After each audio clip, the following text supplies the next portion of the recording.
Our nation has mass hypnosis on what the word democracy actually means. Apart from the fact that the USA is not a democracy, it's a constitutional republic, apart from the fact that our forefathers warned us that a democracy is a doomed and repugnant form of governance, allowing any majority to steal whatever it wants from any minority, apart from those problems, the concept of democracy has been twisted even further by deceptive and corrupt political narratives. The Greek roots of the word democracy are demos, meaning the people, and kratos, meaning rule. So the word democracy means rule by the people, which also means the people ruling themselves. In other words, no central leader of any kind. One of the false narratives that we are constantly spoon-fed is that the singular purpose of democracy is voting, and the only opportunity for a citizen to participate in civic discourse is to vote. We are told that we have a sacred duty to vote so that our brilliant politicians can then decide exactly how much to tax us and what policies to impose on us, because by voting, we have given up our right to make such decisions ourselves. How's that working out for you? Quite plainly and literally, the word democracy means no central ruler, no other ruling body but the people themselves, ruling themselves however they see fit.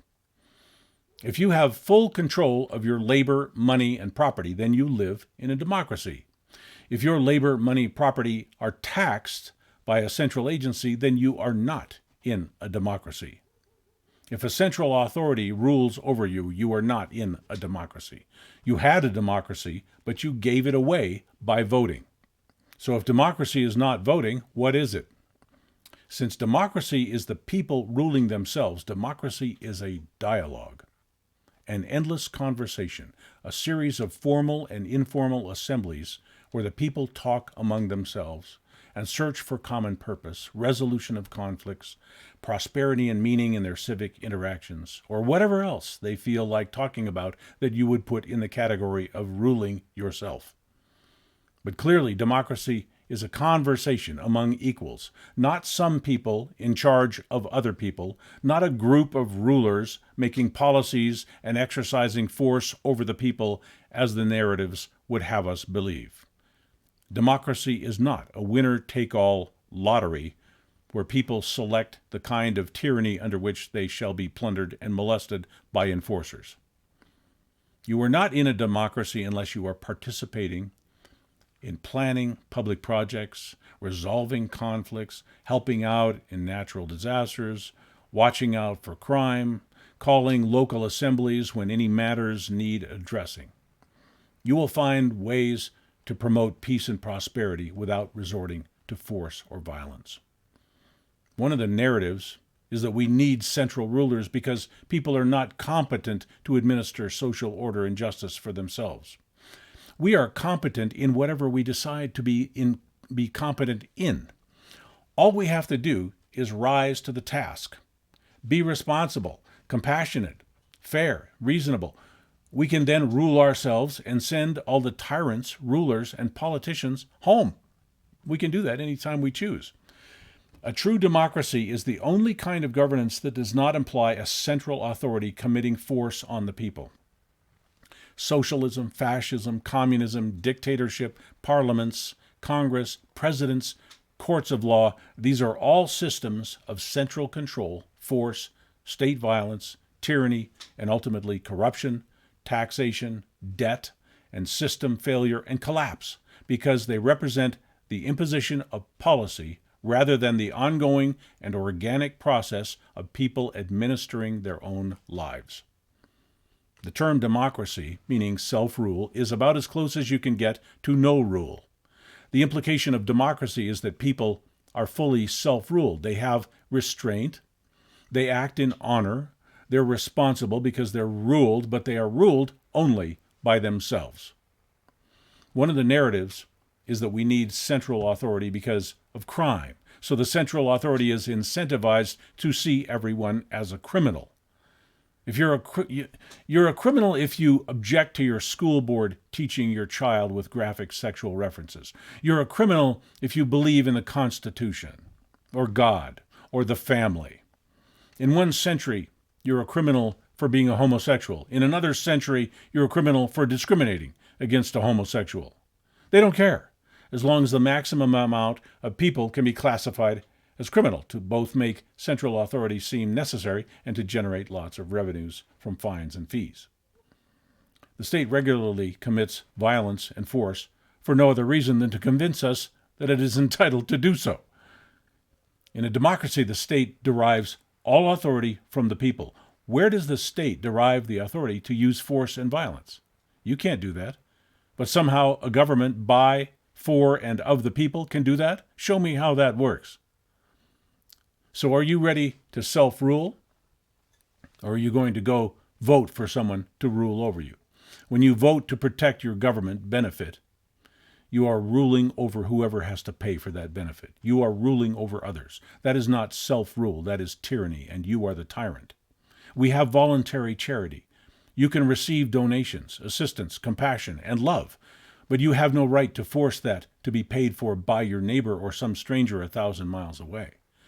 If services like Patreon and GoFundMe were not politically biased and exclusive, there would be no need for government-funded social programs. So if we can administer charity, we can do most of what government does, and we can live without much of the taxation, codes, policies that do little but empower and enrich government. We can do it ourselves. Self-rule, democracy. Never let anyone tell you that what we have now is a democracy. It is a lie. It's propaganda. Listen to the narratives. How dangerous the world is. How much you need government. These narratives. It's hard to spot the narratives. Taking slavery and calling it democracy does not make it democracy. But if we're not paying attention, we believe it. Democracy means we talk among ourselves with our own process of discussion, argument, persuasion, research, presentation, reevaluation, open-minded consideration of the opposing viewpoint, that big, messy, ongoing socio-political process of letting the greatest minds have platform, letting the greatest ideas have agency, and winding up, in the end, with something that is not just effective, but equitable and positive for all parties. Not just good for government, not just good for the majority, but what is good for everyone. The purpose of democracy is not to decide what all these people over here will forcibly take from all those people over there. The purpose is to find the best for everyone by considering every viewpoint, not just one group or another.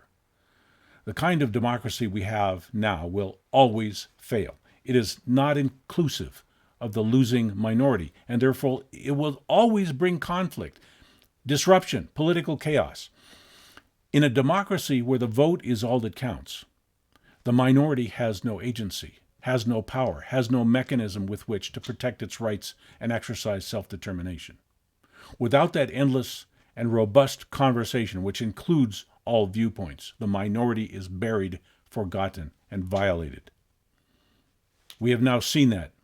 Any election can be manipulated to produce any outcome that the rich and powerful people may desire.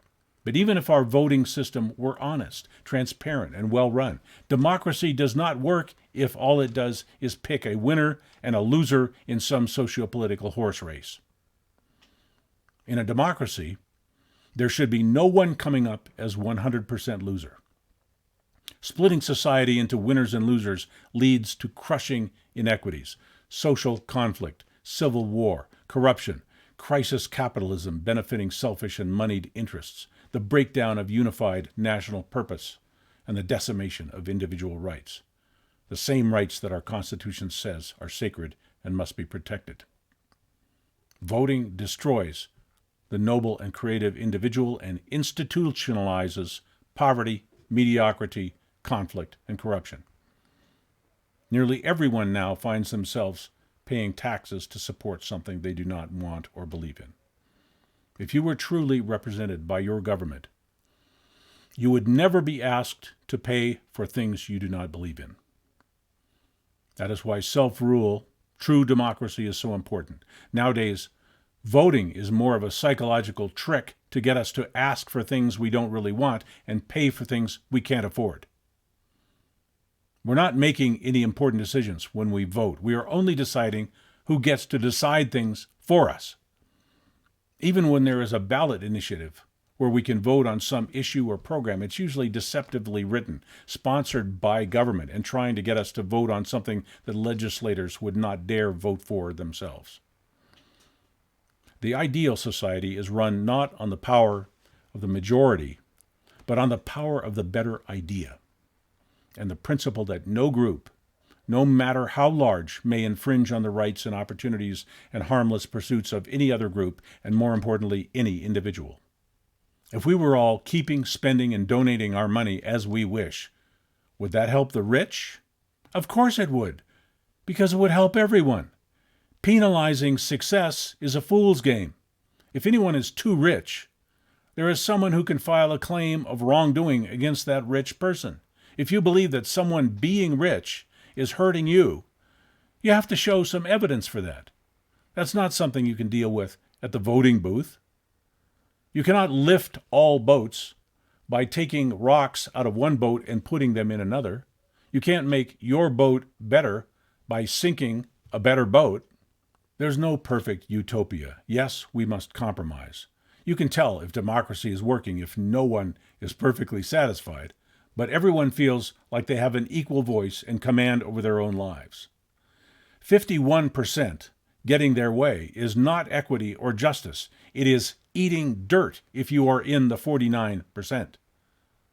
The mechanism of majority rule should never be used as a means to create law, because then the law becomes the violator of the 49%. A democracy is a conversation, and a law is the ending of that conversation. When we use politics to create law, we wind up with things like 3 bathrooms, and any man who is dressed like a woman can go into every one of the 3 bathrooms. We get a biological women never winning another women's athletic competition. We are in corrupt times. Voting no longer means anything. Laws are now simply ways that powerful and corrupt people can enact policies to enrich and empower themselves at the expense of others. That's what voting is good for and will always be used for, to grant some power, advantage, or riches to those who are rich or powerful enough to control elections. We have all now been so indoctrinated into the voting mentality that we have to work hard to even imagine how a non-voting democratic constitutional republic would even function. We need to put our indoctrination aside and envision an open society, a society not of rules, but of dialogue, not of control, but of mutual respect, not of central power, but of individuals acting in honor toward each other and fighting to reclaim our individual rights and independence day by day. I don't vote because I don't feel I have the right to force my neighbor to pay for the things I want. And I don't want anyone to say that I gave my power to some lesser of two evils creep who bribed his way into a party nomination. We can't steal from each other in the voting booth and call our system a democracy. By voting, our nation has gone $30 trillion in debt. It operates mostly in secret, and they take from us whatever they want. All of this has come to us under what they call democracy. What a farce. It's time to redefine democracy and restructure our systems of power and control from central to distributed, where the role of government is small, almost insignificant, and the role as individuals is much larger. If you make the determination that you are the best person to determine your life, if we start to do that, with respect for everyone else doing the same, a more just, peaceful, and equitable world will rise on its own strength, not on money or power, but on the idea that the individual is the foundation of society, not central pockets of money and power, not secret agencies in massive government buildings, but that every living man and woman is where the power of society resides, and that is where our lives should be determined. To many people, it seems overwhelming to conquer such looming issues as taxation, police abuse, court corruption, debt slavery, property rights, the list goes on. We wonder how things got this bad. Then we see that those central powers are not abiding by the Constitution they swore to uphold. And some of them, many of them, have not even taken that oath of service, which they must take before performing any public service whatsoever. So, with what calls themselves our federal, state, and local governments now being semi-legitimate at best, there are many groups who are now finding ways to step outside the alleged jurisdictions because, as it turns out, they are commercial and corporate jurisdictions, not legally perfected government bodies. Some people who are finding ways out refer to themselves as American state nationals. Some people have found ways to bring legal actions and basically dismantle government with their own codes and laws, forcing officials into retirement and exposing our bureaucrats as criminal operatives. As government goes bankrupt, becomes desperate, and starts to violate every limit that is supposed to apply to it, there is a rapidly growing public trend to find ways out of the growing oppression, control, and abuses of unconstitutional, illegitimate, and non-compliant public agencies and servants, because we have the law on our side, and we can do that.